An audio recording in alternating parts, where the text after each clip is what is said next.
Hello and welcome to Transformative Taskmaster, the podcast by fans, for fans, and about fans. This week, TK has Horne Section saxophonist Mark Brown in the virtual studio. He's here to set the record straight and talk about music, the Horne Section TV show, and appearing on Taskmaster.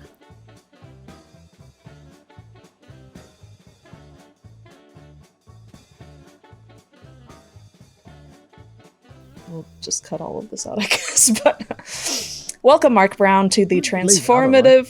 Okay, yeah. Well, welcome to the Transformative Taskmaster podcast. Mark Brown of the Horne Section. Hello. So we already recorded with Joe a while ago, and then we got a message from you. Basically saying, hey, I've watched the first 10 minutes of Joe's episode, and there's already several things wrong with this. So... Yeah, so we're here to set... I can't remember what it was now. The record straight. I think it was the how did the Horne Section come to be question. Because from what I understand... I don't... He said something like, him and Ben...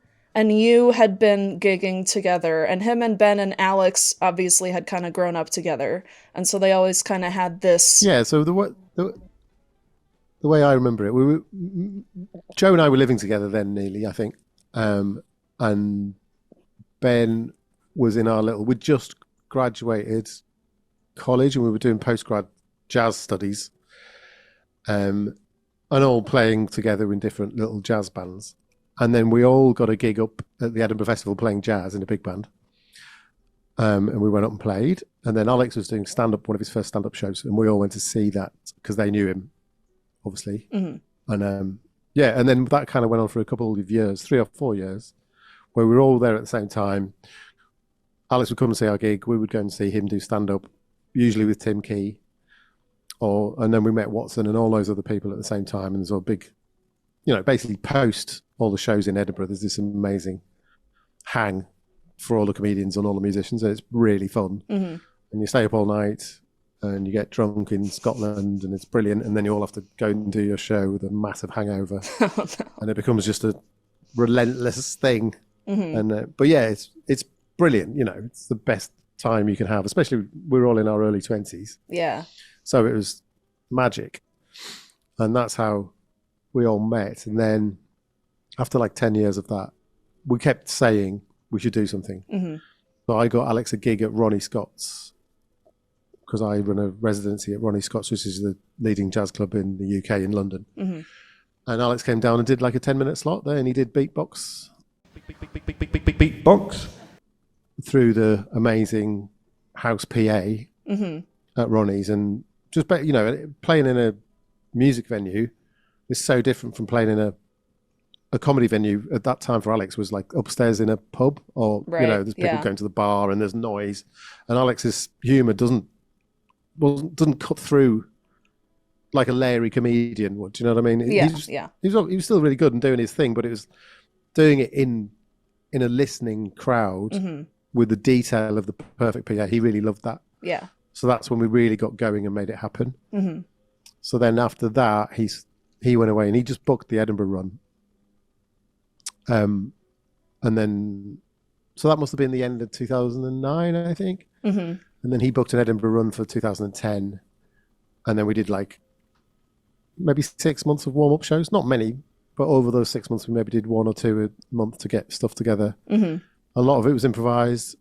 Gradually, we chipped away at it and got a few songs together. Yeah.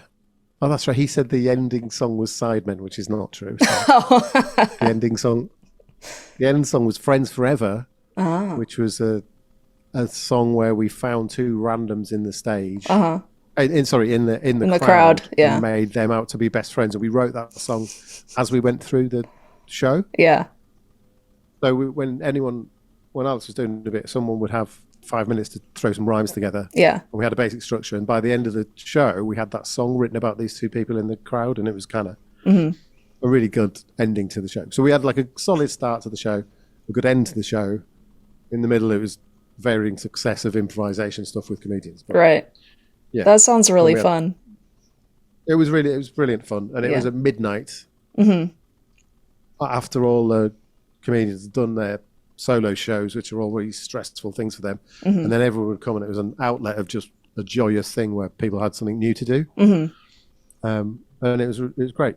You know, there was queues around the block. We could have done double shows every day. Yeah, it really hit nice. The ground running, and by that time Alex had been doing it for almost 10 years, I think, on his own. Yeah, so he had a little residual following, and because Tim was always going to be there. I mean, Tim did nearly every night, and then that cachet of them two doing it brought bigger names down, basically. Yeah.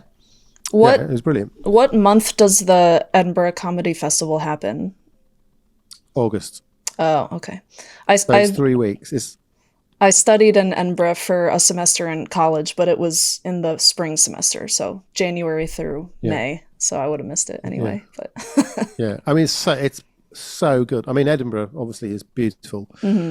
It kind of they don't get great summers by any means, but if the sun comes out in Edinburgh, everyone's like, "Oh my god, the sun's out!" Yeah, it's like, "Wow!" Yeah. So then it has this magical thing of people that really wanting to make the most of it and get out and about. And there's something like, I think it's like 25,000 different shows are on during those 3 weeks. That's nuts. Because it starts the shows start at 9 a.m. and they finish at 4 a.m. Yeah. And it's just every hour there's something amazing to see. And people come from all over the world. It's got slightly bad press at the moment because it's so expensive now to go and do it. Right. It's difficult to go and make any money from it. It's difficult to not make a massive loss at the moment, to be honest. Yeah. There's a finite amount of places to stay, so they can charge whatever they want. Right. Yeah. And that means acts can't afford to do it at the moment. But yeah, that's fair. I don't know what. Yeah. But it is a brilliant thing. Yeah. Do you remember? Because I asked Joe this, and he didn't really seem to remember. Did the name for the Horne Section? Do you remember who came up with that? Because it's very funny. And it works really well that Alex's last name is Horne, and obviously Horne Section, in a jazz band. I think it's an Alex thing where we sort of went around a few more abstract. It was so obvious. Yeah. That it would, because Joe and I were playing in a Horne Section all the time anyway, doing an Elvis show and a blues guy show we used to do. So we were in a Horne Section all the time, and then Alex Horne Section. Basically, Alex was like, "Well, it's Alex Horne Section, isn't it?" And then we sort of thought it can't be that easy. Yeah. And we went around a few other bits and bobs trying to be clever and funnier, but realistically, it just makes sense. It was kind of a no-brainer just to go along with it. Right. Yeah. Very funny. Now, you are known in the Horne Section as the saxophone player, but you actually started on clarinet early on, and then you switched to sax to get more into jazz. So, and then you've pretty much been gigging since your teens, and then you went to uni for sax and clarinet and also composition. So it's pretty cool that you've been able to just play your instruments for a living, because normally as a woodwind player, you have to learn how to play a ton of instruments for a pit orchestra. So did you also have to do that, or did you basically just get to choose what instruments you wanted to learn? So I did. I think I was just the courses I did and stuff when I did a straight degree, a classical degree first, which was what I did. I started that on clarinet and then switched to saxophone halfway through. Purely because I realized while I was studying this classical, what I was actually doing was playing jazz all the time at night. So I was like, it's kind of stupid me practicing 8 hours a day on clarinet and then going to play the saxophone the whole time, because it spoils the classical embouchure. So I was like, I can finish this degree by being a bit more jazzy and doing some classical sax repertoire. The classical sax repertoire isn't as expansive and amazing as the clarinet repertoire, but I knew I didn't want to do that anyway, so it was just a means to an end. So I did that, and then I did postgrad study, and I was just studying jazz then. And at that point, they were like, "Look, if you want to be a pit player, you do need to learn to play the flute." And I tried, and I just can't do it. I mean, I have one. I have a flute, and I can get a note out of it, but it's so difficult. Yeah. And I just haven't needed to do it, so I haven't done it. I think if I had to, I would. It's funny because as a trumpet player, the flute was the easiest wind instrument for me to learn. I don't know why that is, but I think there's something to do with the way the diaphragm's used for the flute and the trumpet is the same. Yeah. Because I've got really good flute playing friends who can play really killing high trumpet. Oh. And I don't know why that is. It's something to do with also the embouchure size. I bet like the aperture of your embouchure is like something the same. But a good, like a jazzy sax thing, is quite a loose embouchure and a strong diaphragm. It's the opposite to what you need in a flute. And I've just always found it like, I think if you start on flute and then move to sax, it's fine. But because I started on clarinet and moved to sax, it's difficult to do it that way. Right. And you have to set aside a whole year to get it together. And I just haven't needed to do it, so I haven't. Right. Yeah. Plus, I can't really bear being in a pit in a musical. Do you just not like musicals? I don't really like musicals. Yeah. I mean, I'd love to write a Horne Section musical. That's my main ambition. Oh, it's exciting. To actually sit in a pit and just play the same music over and over again without anything different is a little bit like purgatory to me. Yeah, as a jazz player, I can definitely see how you would hate that. Meanwhile, I am not a jazz player, and I love playing in pit orchestras. Yeah, I mean, to be honest, I haven't done it for so long. I'd probably quite enjoy it now. Yeah, but I did it maybe 15 years ago where I was stepping on a show, and they're all outstanding players, but they would be, they're reading a book and then they play their bit. Yeah, and then they're all doing their accounts and they play their bit. And it's like, this isn't very musical. Yeah, no, it's called a musical, but it's the least musical thing I've ever seen in my life. Right. It's like doing data entry or something. Yeah. Now, in drum and bass, there's a little tiny flute part. So did you get somebody else to do that, or was that you? No, I played that. Okay. It's just like a little trill. But it's like sounds good. Many takes. Oh, no. Well, there's another one with flute on recent. Oh, I tell you what it is. It's in series 2 of the sitcom. I play flute on that. And I was surprised by how good it sounded when I was releasing this album for series 2. Yeah. Which will come out at the end of series 2. One of the tunes has flute on that, and it sounds like a professional flute player. I was amazed. Nice. That's good. Now, Frankly, when you were recording the TV show, and obviously it's been a couple years, but did you, and this is another thing that I mentioned to Joe, was that as a musician, you can tell whether somebody on the screen is actually playing their instrument or not, because you get actors all the time that are like, they're clearly not playing the guitar or the violin or whatever. Now, obviously, you guys know how to play your instruments. So when you were recording the TV show, were you actually playing in those scenes, or did you just kind of have to fake it and then record later? So it's a combination of both. And we went back and forth with this so many times. So all the rehearsal room stuff is played live. But that was making it really difficult for the director and producer to edit it. Right. So they really wanted the bits that are filmed on the fake TV set to be mimes, so then they can chop it to cut to funnier takes or whatever. Yeah. So in the first series, there's quite a lot of playing live in that setting, which was such a nightmare to edit, that for the second series we've simplified it a bit. So we mime most of the stuff in the, I mean, it depends on what scene you're looking at, but if it's in the Alex's house TV studio set, basically, that thing, we're miming those. Okay. And the rehearsal room's all played live. If we're playing on our own, it's generally played live. So there's, if Joe's playing the banjo, there's a bit when Joe and I just play. If it was just two of us, maybe we'd do that live. So yeah, there's a combination basically, and it had to. Ultimately, it was done on a budget, and it was, it's about saving time in the edit as much as anything. So it's hard, and then some of them are live vocals and some of them aren't. But the beauty of recording it in Imogen Heap's house is she has a recording studio in the basement.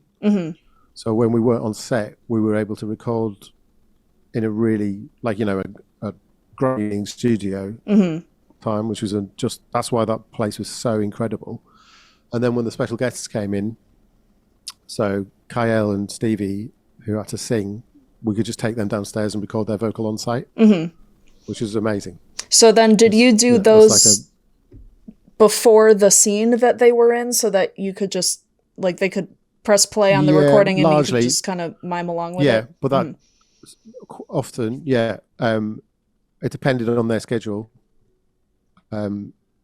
We generally got those guys maybe 2 or 3 days, that's it.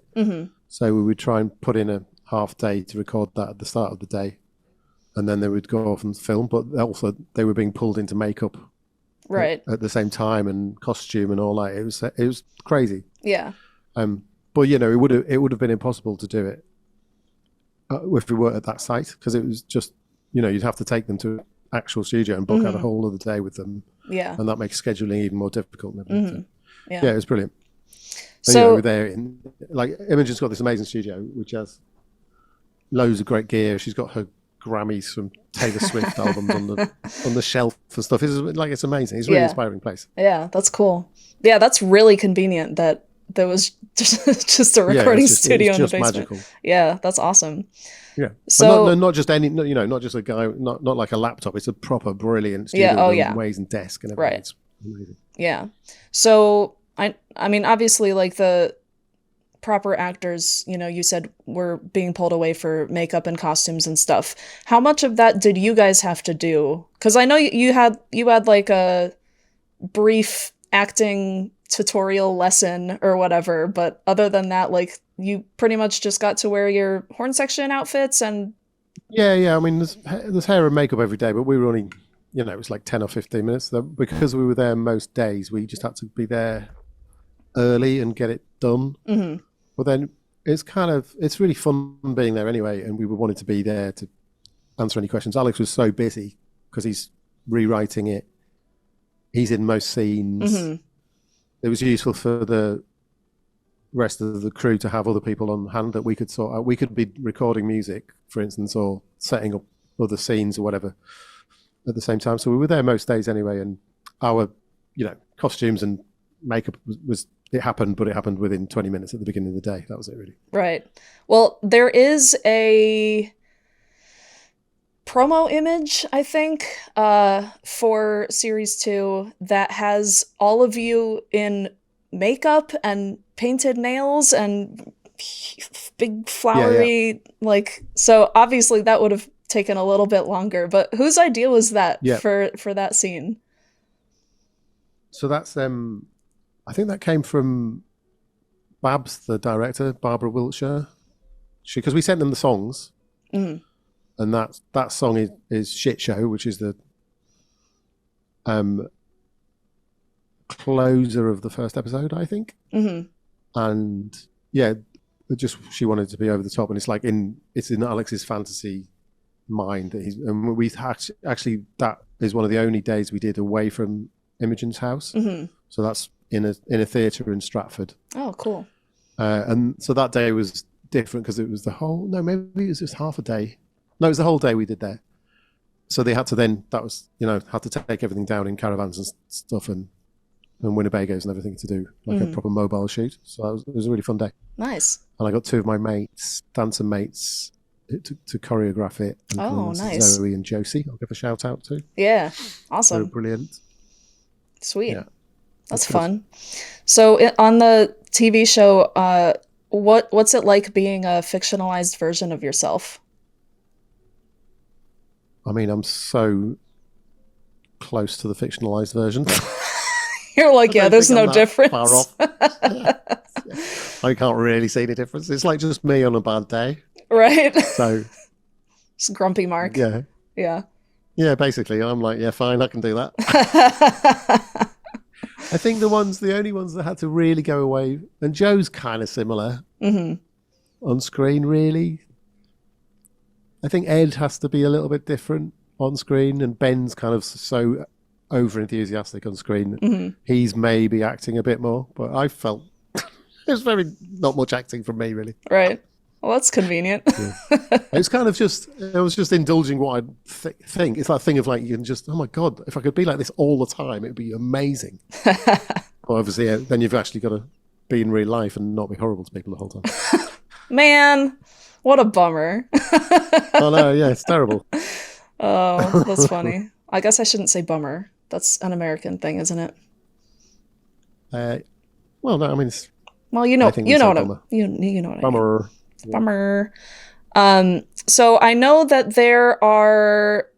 So recently, I think a couple of weeks ago or something, the Horne Section released more songs on Spotify, coming soon to Bandcamp, like because of the upcoming season of the Horne Section TV show. Yeah. And I know that there's going to be another album coming out also because of the second season of the Horne Series Section 2. TV Yes, show. so essentially it's a soundtrack album with, it's kind of just a way to, it's a promotional tool, but also it's to collect all the songs from Series 1 onto one thing, so they're not dotted on different albums. Yeah. There's a couple of new versions on there. There's like Chinese Five Spice, I think, is live from the TV show. Mm-hmm.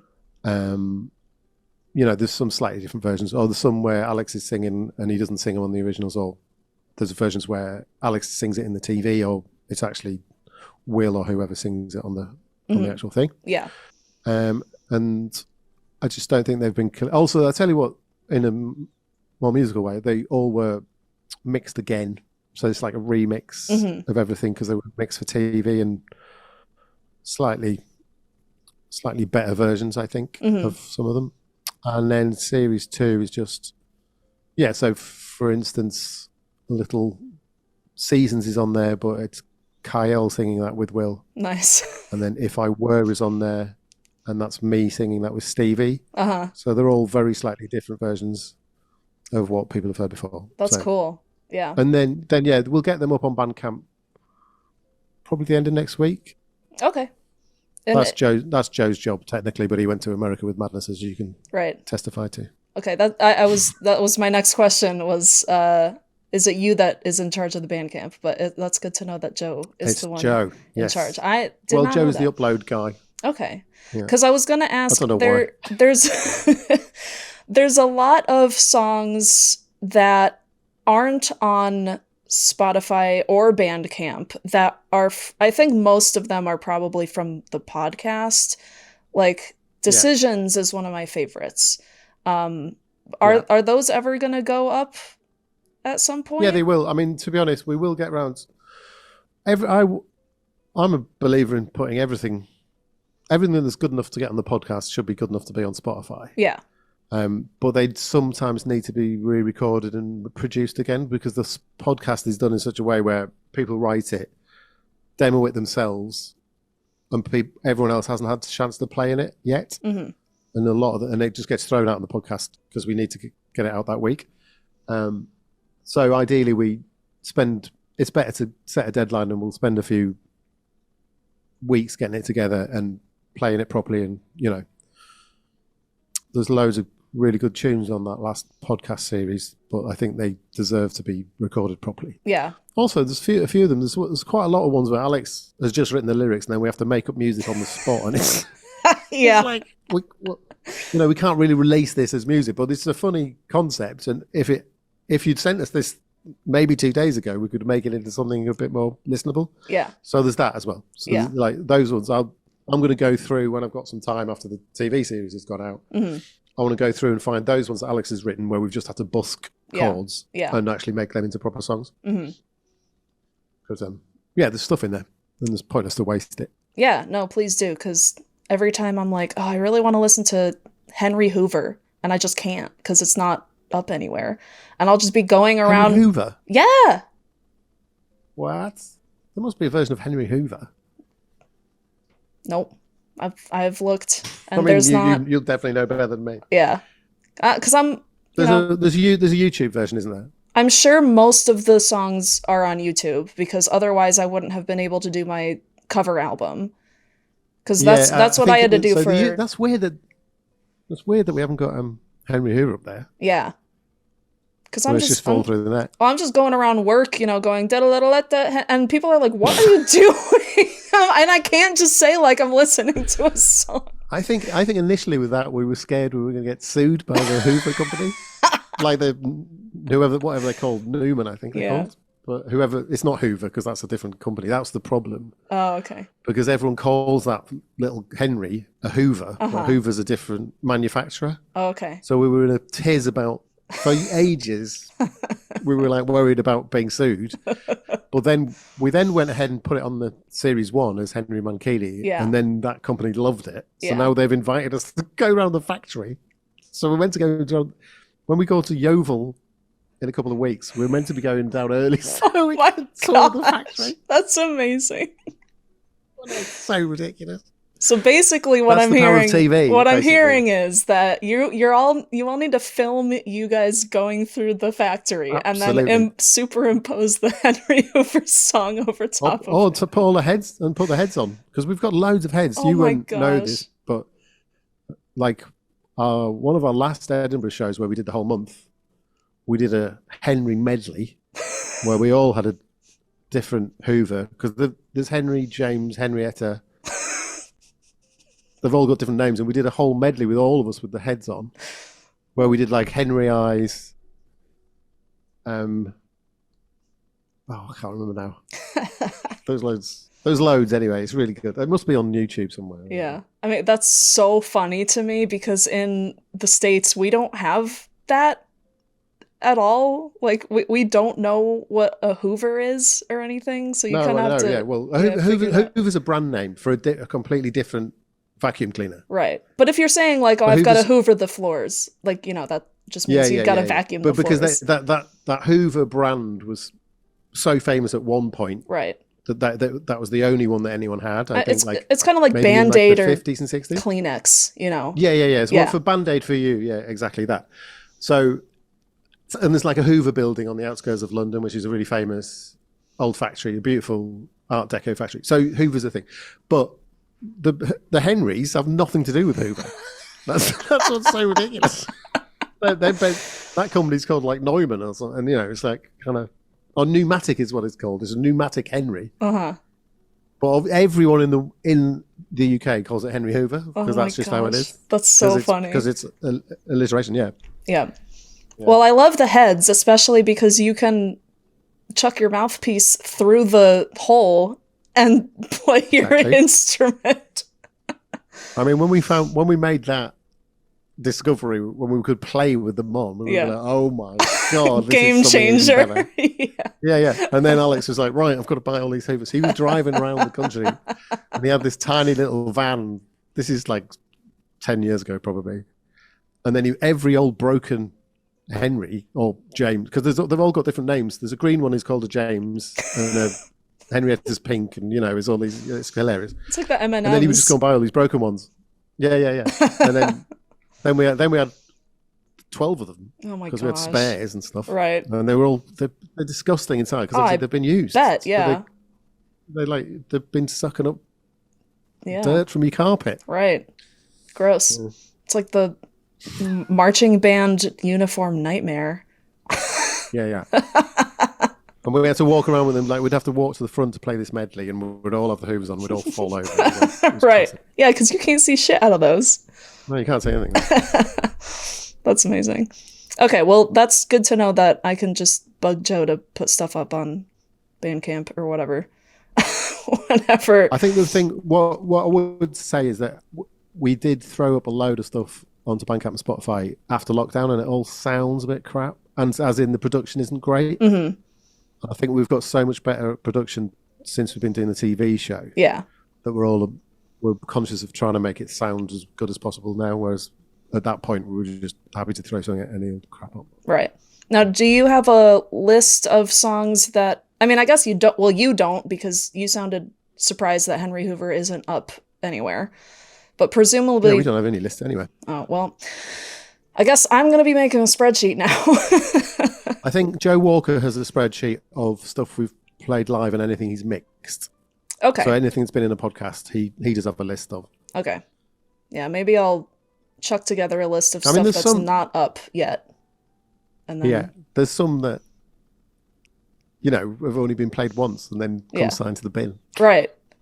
But to be fair, some of those, like, we really like to listen to a lot, and, we're always, like disappointed that they're not up on streaming services or anything that we can listen to them. So I think the mad thing is that what's happening in the world is now you're better off to just put everything up. Yeah. Because people are just used to being able to access everything all the time. Mm-hmm. Whereas we're probably a bit older, and the thing was you would save, work towards getting 10 excellent tunes for an album and bin everything else. Yeah. But it's just, first of all, it doesn't work financially. Right. You're better off just having people being able to listen to stuff 24 hours a day, really. Mm-hmm. I'm sort of finally learning that. The whole reason we've got this constant social media presence at the moment is because it's working like that. You just put something up every day and people want more of it. It's like a insatiable appetite. Right. Yeah. Now we will talk about the social media stuff later because you run all of it. Yes, but I now have a helper. Oh, okay. It's not one of the other guys, is it? Just some other. Hell no. I don't know what I'm doing, but they know so much less than me. Right. With social media. Yeah. That's very funny. All right. Now I have a few more questions before we get to the games section, and they're not really connected to anything. So, okay. So, I guess, this is technically a Taskmaster fan podcast, so I guess we should talk about Taskmaster a little bit. But So you have been on specifically, I think twice, in way earlier in series 4, you played Midnight with Joe for a live task. Best day of my life. Yeah, Joe was saying that you kind of practiced a little bit and then had a few hours break and you just drank a lot and then came back on and was like, all right, let's do this. So we left. We basically didn't have anything to play, so I wrote some music on the way. Got there, did a run through, it was all fine. Then we were like, right, you've got 6 hours to kill or something ridiculous. So then we wandered out of the Pinewood where it's filmed and had to walk for like a really long way through a wood in a forest to this pub, which we eventually found. It was a brilliant pub, so we sort of had a few beers there and didn't really eat. And then all of a sudden it was like, right, we have to be back. And then we got lost on the way back. Oh, no. And then it still didn't eat. We were really drunk and then we couldn't remember the music. And then they were like, then they had to write down who'd written the music, and we just wrote Ed for a joke. And now he gets all the money for it. That's amazing. I mean, it sounded fine. I, watched it back. It does. Watch it back. A while ago. It does not sound fine. I think it sounds fine to people that aren't musicians. Yeah. It's fine. It is what it is. You got away with it. And then you were also paired up with Ivo Graham in series 15 for the Make an Instrument task. And he made a bari sax. I don't think you had your bari on you. I think you just probably had your tenor. Well, I think I did have my bari, actually. Oh, man, okay. But anyway, so yeah, he made a bari out of like a cactus that he cactus, right? Painted gold or something. So he sort of wrapped it in foil. Yeah. Now, according to Joe, he was pretty much in and out in like 20 minutes for that. Was that the same with you, or did you kind of get to work with Ivo a little bit more? No, so that's the weird thing. So I know Ivo. Like Ivo's done the show many times live, and he's really sound. We've always hung out in Edinburgh. Mm-hmm. But the way they do it is I arrived, got taken through it by Andy and Alex, and then so I was there for maybe an hour, 2 hours, absolutely not even 2 hours, an hour and a half maybe. But I literally saw Ivo just for the task, and there was no sort of hanging out afterwards or anything. No. And he didn't know, so he walked out and he's like, "Oh, you!" And it's like not even time to even socialize, and be normal. It was really odd, that one. Yeah. I have noticed that the tasks they're much more efficient at the Taskmaster house than they were at the start. Yeah. They just know how to get through so much now in a day. Yeah. The other one I did was with Joe Brand, I think. There's one other episode where I'm playing the saxophone. Yeah. And I'm sort of stood against the wall. Yeah. And that was fun. That was a whole afternoon of just hanging out and chilling, but that was a few series before, and it was much more relaxed. The Ivo one was like, mate, we run it like the army now. Yeah. So okay. Yeah. So yeah, it was quick. It was quick. There was no hanging really. Mm-hmm. Which is a shame because it's just, but that's how they do it. They're so efficient now. Yeah, I think they record something like 10 tasks a day now or something like that at the house. It's crazy. And then it was always more like 4 or 5 Mm-hmm. before, because they now try everything before Alex even gets there. Mm-hmm. And the first ones were all being workshopped as they went and stuff. So Mm-hmm. but now it's like a well-oiled machine now. Yeah. You recently did a little portfolio interview thing with one of my friends, Tasha. And one of the things you said was singing is out of your comfort zone. And I have just written down false. Because I think you're such a great singer and you have such a great voice. And when I first was getting into the horn section, I knew that there were 6 of you, and I was like, I just need to figure out who is who so that when I listen, I can tell who's singing. And you were the first person that I was able to recognize based on their singing voice. I mean, I'm not going to deny that I'm the best singer in the horn section. that is correct. But what I mean by that is I work with so many unbelievable singers. Right, yeah. Like in my other band, Soul Family, it's literally... they're like world class, and I've grown up with those guys Mm-hmm. where they just have like Vula, who's worked with the horn section a lot before, Mm-hmm. and Natalie, who's on Natalie and Charlene are on live at the Palladium. They come and do Less Is More at the end in the little choir. Yep. Those guys. So I consider them singers. Right. I'm absolutely fine in musical comedy terms. I'm definitely a good singer, but in session singers in London, I'm not that great. I mean, I think I have got a naturally good voice, and it's just what my parents sing, Mm-hmm. and I never really realised that people couldn't sing really Yeah. for ages, and then I've definitely got so much better while doing the horn section. Mm-hmm. I think if you listen back to the first album, all of us sound like such beginners singing on that album. It's amazing to me, and I think everyone's got so much better. Yeah. Will's voice is totally different, especially. Yeah. I think Will's a really good singer. He can really find a harmony and stuff and stick to it. Yeah. I think I've got a naturally good technique, which I just didn't know I had. Right. I just had Natalie once said to me, like, you just seem like you've had lessons, and I haven't. I just know how to do it for whatever reason. Yeah. I mean, I think... saxophone isn't far away from singing. Yeah. In terms of physically what you're doing, it's very similar. Yeah. But So I think like also all the structure. growing up with a musical family probably helps. So they just sang all the time. Yeah. And I was always just sitting on the floor when they were at band practice doing their little band. Yeah. My parents sang in like a 3-part harmony 60s band. That's cool. So I just had it around me all the time. Nice. But it did push me out of my comfort zone at first, and that Less Is More thing, for instance, I did at the Palladium. I had to redo that a few times for different angles, whatever. And that was genuinely terrifying. I was like shaking. Right. Yeah. Pretty stressful. Having to keep a lid on that adrenaline, basically, so you got the right level of adrenaline, because it was just terrifying. Yeah. It's like 2,500 people. It was like, how did I end up here? It was like waking up in a mad dream. Right. Yeah. I mean, it turned out great. So, Yeah, it was brilliant. I love it. Yeah. And the whole thing was just as I sort of put it, as I was putting it together in the weeks running up to it, it happened, and it was just exactly how we wanted it. It's really good. Yeah. Nice. Do you have a favorite memory from any tour that you've done with the horn section or otherwise? Yeah, I mean, I loved being at the Melbourne Comedy Festival. We had some really great times there. It was really exciting at that point because we were on a really stratospheric journey at that point, where we'd done the little Edinburgh shows. The following year, we did a much bigger Edinburgh show, and we got invited immediately to Melbourne, which was the following February. And then we went to Melbourne Comedy. And then we did Edinburgh again. It was a much bigger venue. And then we went back to Melbourne. So the second time we went to Melbourne Comedy Festival, I met, and there's people queuing to see us outside. It's like, nice. It's so mad to think that in Melbourne. Yeah.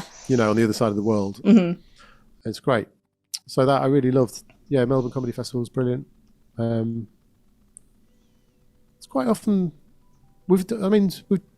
basically the last tour we've just finished has all been amazing, really. They're all in beautiful old UK theatres. They're all fantastic. But they all merge into one because essentially they're all just these lovely old Victorian theatres. And they're all fantastic to play in. And nice. It's been brilliant. Awesome. I think the ones that stand out are usually a bit more odd. So other ones that are, when you're travelling somewhere and we need to get over to the States, basically. Yes, please. That would be my preferred plan. Yeah. Yep, come to the West Coast first.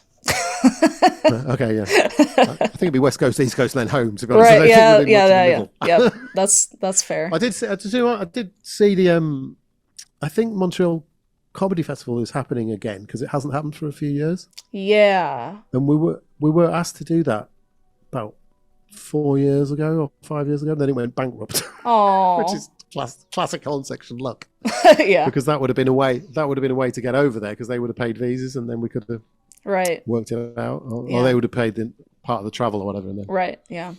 That's too bad. Yeah, we need to sit down and work it out. Yes. Yeah.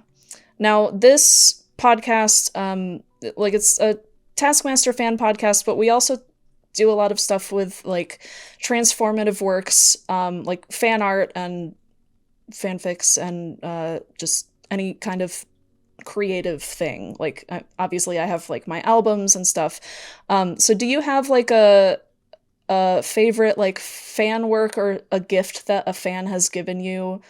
Joe mentioned the huge quilt blanket thing. Yeah, that was incredible. Yeah, that thing. Yeah. I can't remember the name of that person, but yeah, that was because Joe, it was Joe and I who saw. I think Joe. Is that right? Yeah, it's Joe, I think. Yeah. And we were just we were selling merch, and they'd wait until the end of the night, and then got a bag and they kept pulling out this like reams and reams, and it's amazing. Yeah. Yeah. There's a few like knitted Henry Hoovers turn up. Oh, that's cute. Which was nice. Yeah. That was good. There was some jewelry the other week, which was nice. Yeah, there's loads of bits in the TV series. All of that stuff, all of our memorabilia we had, and we just all piled it into the studio, and it'll in the background. There's loads of little Easter eggs and stuff like that. That's cute. But yeah, it's cool. Yeah, I sent Joe home with. I made all of you little Horne Section colored keychains, so make sure he gives those to you guys. And also, my friend who lives in New York did this really cool piece of art, and it's what's it called? It's like that old-timey cartoon rubber hose, I think the style is called, and it's of all of you like as the band, and it's really gorgeous. So they sent me a print of it to give to Joe to give to the whole band. So hopefully you get to see that at some point. But it's really cool. Yeah. So be on the lookout for when that. Nick Grayson came in Oxford and brought the tea towel, NATO tea towel, and I think this is the original one I've got here. Yes. Yeah. Which we've now made. I think that's the original one because it's got more colours on it, and now we've commissioned her to do the actual merch for it. But yeah, that was a great surprise because she came and we were selling a really crap t-shirt, tea towels that just have our names on. Yeah. And then she was presented this, and I was like, "Oh well, this is much better." And then it was like, "I want to buy that." Yeah. And we were like, this is the only one.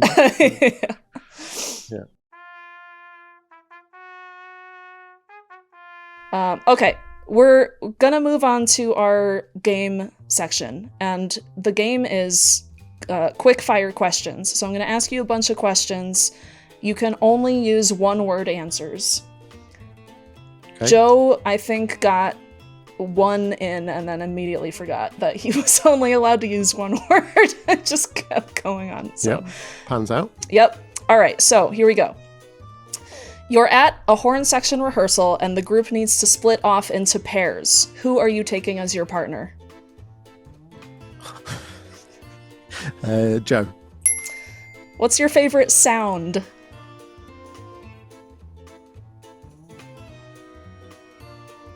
Water. If you could get a tattoo, what would it be? Horne Section. Soprano, alto, tenor, or bari? Oh, what?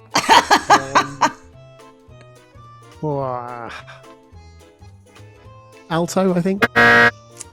Do you have a least favorite sound?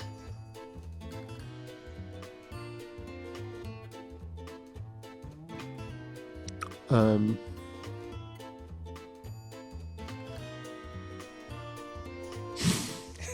don't know. That's a good question.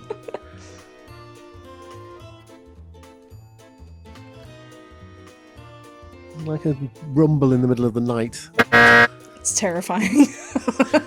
Yeah. I've got a terrible. I'm terrible insomniac. Yeah. So when I get like an electrical buzz, is what I mean. Like a bzz, an unidentified electrical buzz. Right. That makes sense. Go-to read for tenor sax. I use the Dario Jazz Unfiled. Worst thing you've ever put in your mouth.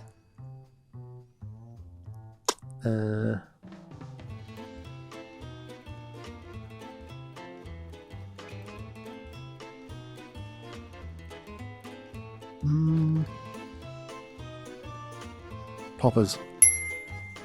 Best saxophone player in the world. Chris Potter. Nice.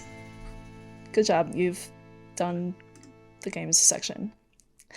Okay, cool. Cool. Tell me about this Horne Section tattoo. Because now I'm interested. So, well, because when we were in Melbourne, we were all going to go and get it done. Mm-hmm. And so for the Melbourne Comedy Festival, they designed a fresh poster for us, and they got some Melbourne designer, and it's amazing. Cool. The image of that.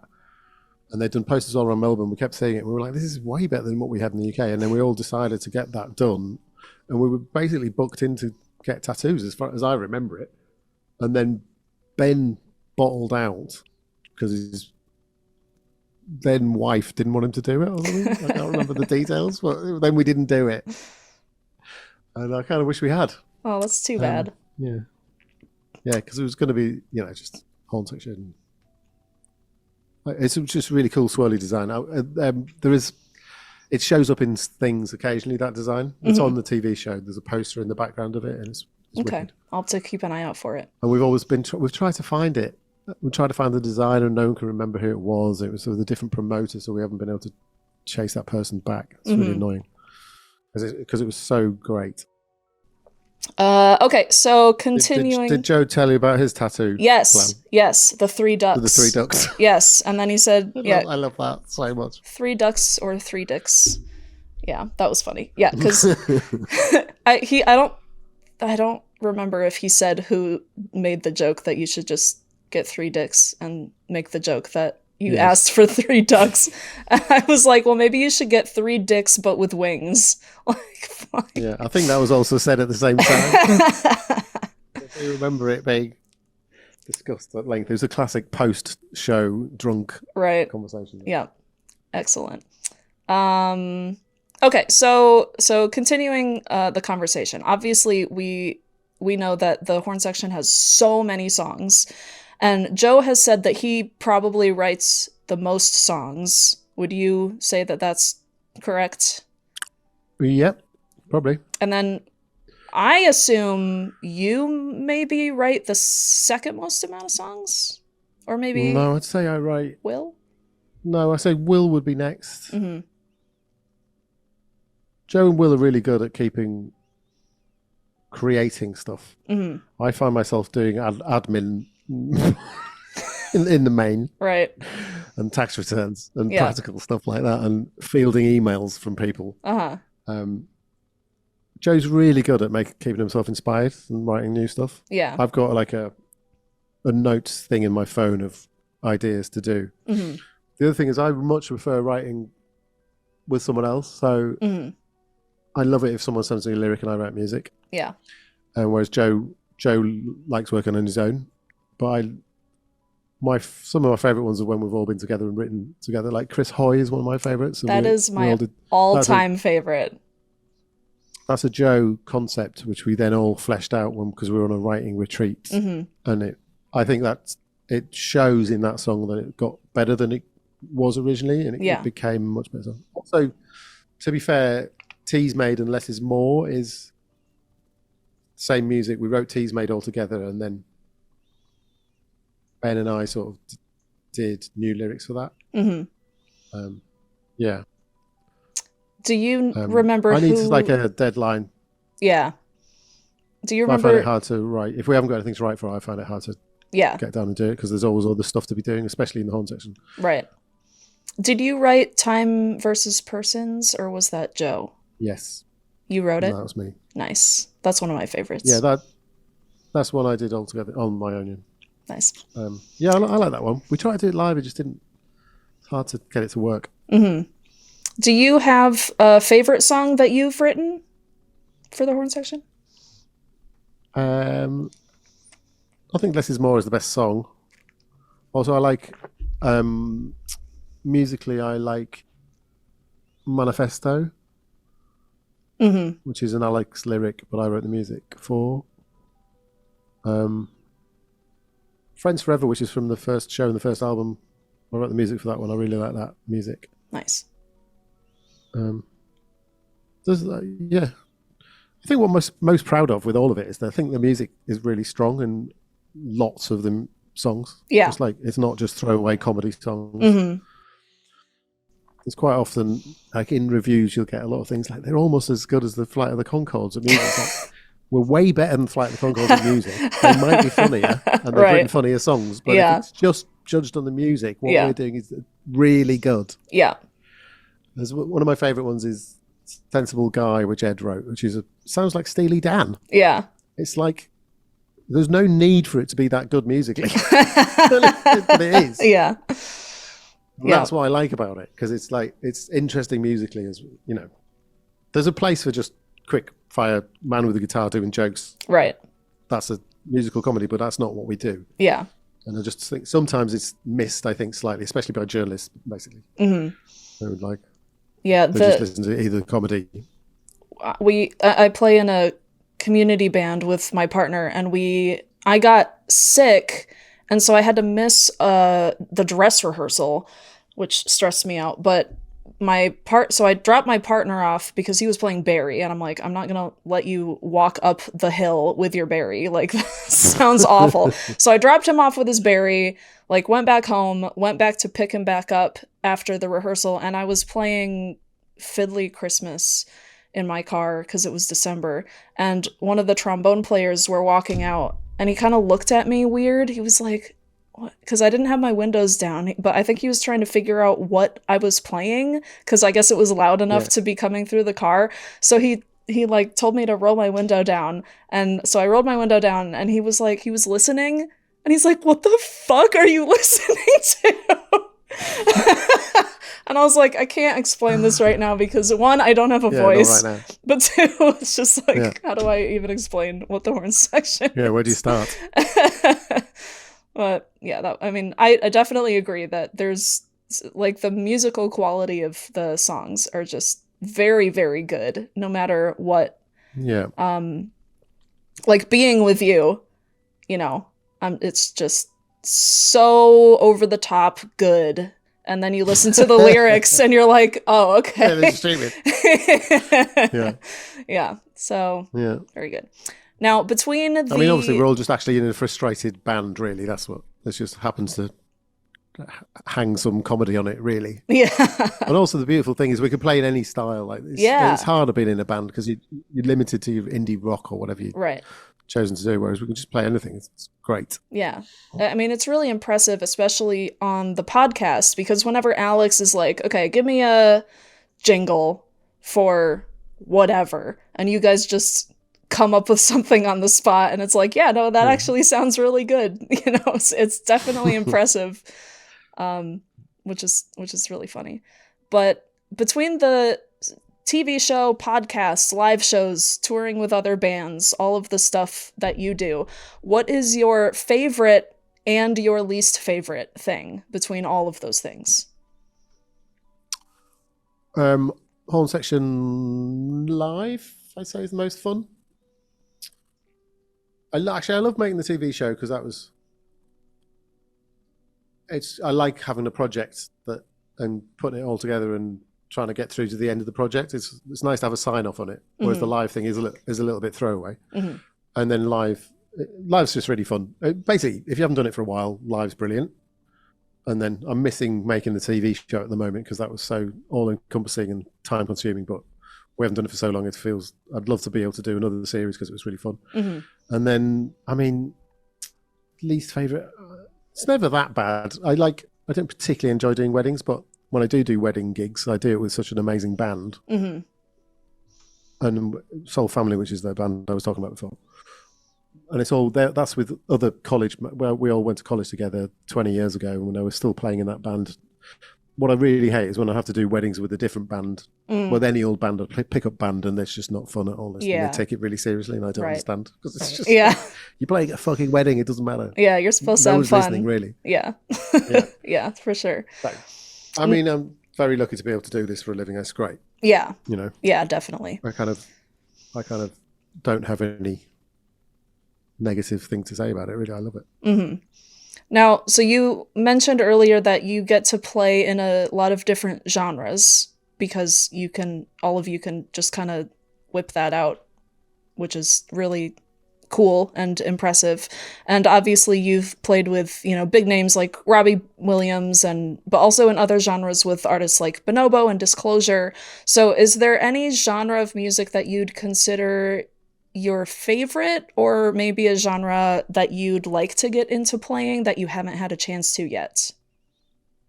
Yeah, actually, I would like to be able to play sort of Irish folk.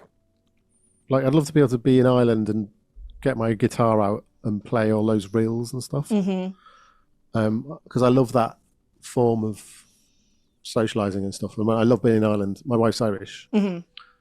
So if you're in a pub in Belfast and people get out their instruments and they all just play and they know what to do, and they're always like, oh, he's a musician. So it's like, oh God, I am a musician, but I don't know these reels and I don't know what to play. It's like I'm jam along in the key, but it's rubbish. Yeah. So I wouldn't mind actually setting aside some time and being able to do that. And I love playing guitar more than anything really now, because guitar's the one thing I haven't had any lessons on really. Yeah.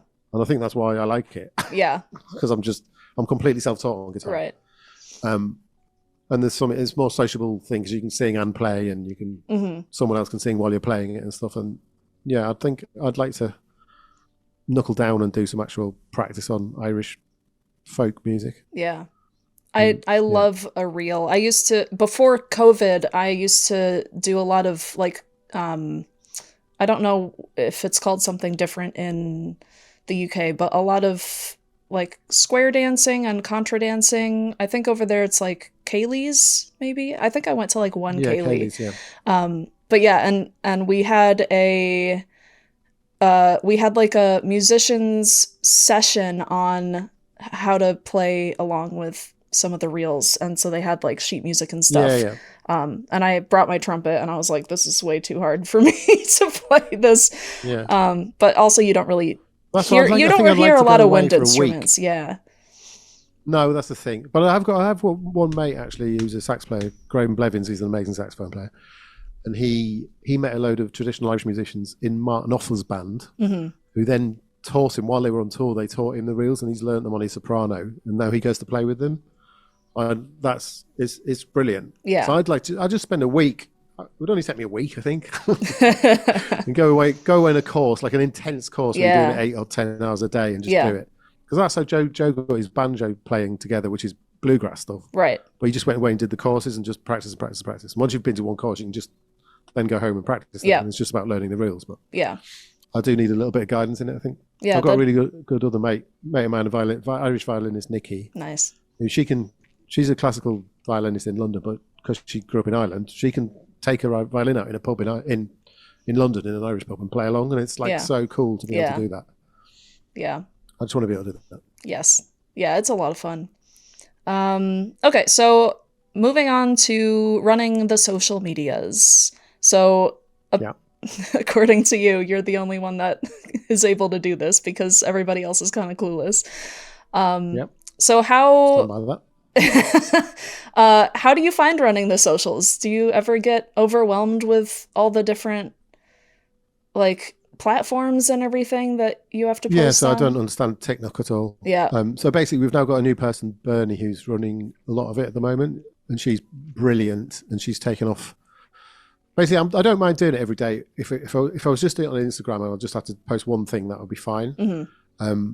But the problem is you have to do it over everything, otherwise it doesn't get the proper reach. Yeah. So we've employed, as part of the PR for the TV show, basically, and from Horndle, she set that up and helped us through that. So I'm now on the phone to her every day, and she's absolutely amazing, and she like runs everything by me, and I'll maybe write the text, but then she just gets it out there for me. So it's worth every penny. It's good, and it's worked. She's taken the reach from like, I don't know, we had 80,000 views or whatever to like 3 million. Wow. It's crazy what in only like 6 weeks or whatever she's been doing it. That's awesome. It's made such a difference. Yeah. Yeah, it's great. So the Horndle, did you all just record that in 1 or 2 days, or did it take Just longer? one evening, yeah. Oh No, just one evening. They're all bits that were going to be in podcasts, and Alex just, you know what he's like at coming up with games. Yeah. It's weirdly genius, and he's got right. I've done this. I've done this now. I think I've got 100 of them. And we're like 100. What do you mean? It's like yeah. Oh, so then we just record it, and we just did it really as quickly as possible, and that's why it's so stupid. But Right. it's a great thing. It's a good bit, you know. Yeah, I mean, we all really liked it, and I bet the engagement was off the charts. Yeah, so that's what triggered this great engagement, was that game, basically. Yeah. So yeah, we'll do some more of those when we get a minute. Yeah. So now that I'm going to have to go soon. I have to say TK. Yes. So I've got to go and make dinner. Yep. I only have this one question left, so that's perfect timing. So do you no longer really do the socials anymore now that Bernie's on the team, or do you go through and... Because one thing we notice a lot is that like the Horne Section account will like all of our replies, no matter how unhinged they are. Yeah, I think she's just like replies to everything because that just keeps the algorithm going. Yeah. I'll go through most of it and read most of it. Yeah. And if someone's writing a message, Bernie will send it to me to reply. I'm still seeing it all. Yeah. She's just been because she's clipping up the TV shows to publicize that, and then she checks. She sends me the clip, and I'm like, yes, that's great. Or isn't there a punchline? Or I think there's another bit that's better than that. And yeah. It's just more collaborative now rather than me doing it just all on my own. Right. Because it was taking me 2 hours every day, every morning. Yeah. To do just social media. It's a lot. It's crazy. Yeah. I'm like, well. Yeah. Yeah. Were you the one that asked for the plup memes, or was that Bernie? Because that was really funny. That was really funny. I was like, I woke up to all that. I was like, what the hell's going on now? Because we didn't that's realize. Why I'm enjoying it so much for, because because we didn't realize that it was Bernie, and so we're all thinking like, Mark is out here asking for plup memes. Like, what is happening? Yeah. I know. And Izzy, who works for us at Avalon, was like, how do you know about all these memes? I'm like, obviously I don't. That's really funny. Okay, well, that's good to know. Because, she's now posting, like, thirst traps of you guys. And I'm like, how does Mark know what thirst traps are? I don't know. I did know that. And I did post the thirst trap. Oh, well, you learn something new every day, I guess. Yeah, so I am. She would never do that without my... I guess that's true. I was like, this is definitely a hilarious thing to do. Yeah. Well, keep posting them because we love them. But anyway, so there's only 6 photos. Well, take more, Mark. Tell the lads we need more thirst traps. Actually, I've got a really good one that's just popped into my head, which I'll post later. Perfect. Okay. Well, I'm glad that I brought it up then. All right. Well, the Horne Section is on tour through June, coming back in September through November. The Horne Section TV show series 2 coming out on May 22nd. The Horne Section podcast part 1 is done and out now. Go listen to that. Are you planning on doing part 2 later this year, the summer or something? That was the plan, yeah. Yeah. Okay. So keep an eye out for that. None of that is finalised yet. Yeah. And then any other news? We'll hope to record the current live show on video, on film, at some point, and then put that out. Hopefully this year. Cool. Yeah, that'd be great. We need to get together and get new plans because we haven't got any plans on that.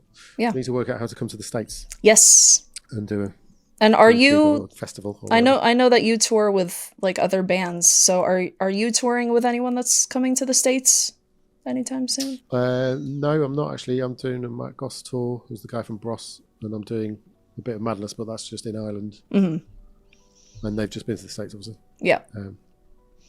It's really hard at the moment because bands aren't that keen on going to the States because Trump's mental. Yep.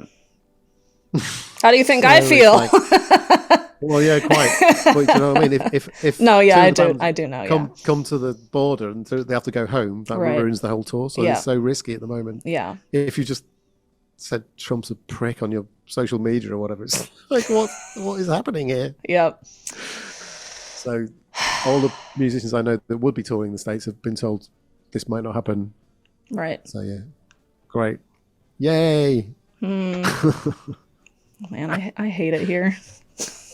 Yeah, God, But- I can only imagine. Yeah. Well, anyway, yeah, please come to the States if you can, because we'd love to have you over here. And thank you for your Yeah, we'd time. love to. And thanks for coming on the Thanks for pod. having me. Go yell at No the worries. other guys to also come on, because Yeah, I'll text them right now. great. In fact, Awesome. just invite. Right. Okay. Cool. Nice All one. right. Thank Nice you. to meet you. All right. Bye-bye. Bye. Once again, that was Mark Brown chatting with TK about telly, touring, and the other things he gets up to as a musician. The Horne Section TV show is currently airing Thursdays after Taskmaster on Channel 4, and they'll be back on tour next month. If you liked this episode and would like to see more, don't forget to subscribe on your platform of choice.